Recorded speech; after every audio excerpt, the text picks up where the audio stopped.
Have you ever wondered, wait, why do we have a Women's History Month or Black History Month? Shouldn't all of that be part of history? You're absolutely right, it should, and I am a firm believer that we need to eliminate these ideas of having a month dedicated to one group's history. Not as in let's get rid of them now, because that wouldn't help. What we need to do is normalize the teaching of this very important history that nobody's talking about or not talking about as much as they should, to the point that it makes no sense to dedicate a month to it. I want a world where the average school kid could tell you that it's actually because of midwives that doctors started washing their hands, or about the Stonewall riots and why they're important to the history of the LGBT rights movement and what the mafia had to do with that. Heck, how about a world where we talk about Boston marriages and romantic friendships? For those of you who don't know my name is Samantha. Pronouns are she, her. I came out about 9 months ago now as trans female, and I have been studying history both as a enthusiastic amateur, and now I'm working on my bachelor's degree. I already have an associate's in history. Um, and during that study, I found some really important things I had never heard about before, and that inspired making this channel. This is a channel dedicated to all the groups we don't talk about as much as we should. Think about this for a moment. Throughout most of human history, and go ahead and look it up if you don't believe me, women have outnumbered men as part of the world population. But why does history focus mostly on the men? You'll find out in future episodes, for example, that doctors originally thought a healthy layer of grime on their hands was healthier.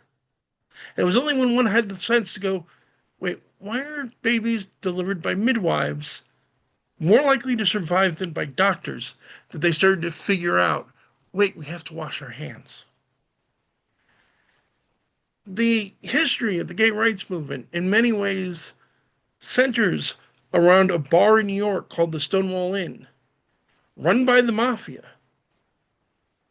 and the riot that happened when the cops raided it. We're going to talk about that in another episode, too. I want to live in a world where the idea of a Black History Month is redundant.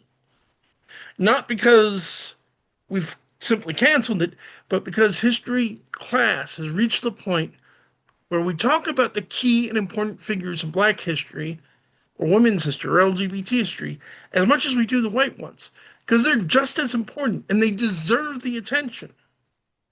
I have no problem with there being a Black History Month. I have a problem with there being a need for one. So this channel's goal is to help counter that. We're going to talk about all the little groups in history that get overlooked that people should know about. Maybe I can't make a huge difference and change the world so that every school child knows who um, Captain Molly is, or why Jeanne d'Arc is so significant to the 100 Years' War, and why she was able to convince so many people she shared from God, whether she did or not. But if I can get a few people interested, a few of you talking about this, it's worth the effort to me. Now, a couple of ground rules to be aware of. I am not a historian. I am a history buff working on my bachelor's degree in history. I am going to get things wrong. If you're watching a video I make that in the future, and I'll be saying this every video, and you go, that's wrong. Good, wonderful, excellent. But show me the receipts. My email is going to be in every description. Email me credible academic peer reviewed sources that show that I'm wrong, and I'll correct myself. In return, every video I make, every description will offer peer reviewed sources, the best that I can find to support what I'm talking about. I want a discussion. I want criticism because I know I'm going to get things wrong, and there are better historians than I am here on YouTube, and people that are going to see this that know more about these subjects than I am. I mean, heck, I'm a cis man, trans female who only came out as trans less than a year ago. I don't have the lived experience of a person living in America, or a cis woman, or even a long-standing member of the transgender community. Of course, I'm going to get it wrong. Tell me I'm wrong. Give me the source. I welcome it, as any good historian should, or even any good history nerd like I consider myself. So I hope you join us. I think it'll be a lot of fun. My first episode, which should be up in a couple of days, if it isn't up already by the time you see this, is going to be about same-sex relationships in the 19th century. Specifically, we're going to dig into two concepts that I hadn't heard about until I went to community college. One is what's called a Boston marriage, and the other is romantic friendship. And how in the 19th century, it was very normal for two women to have a very romantic, emotional relationship.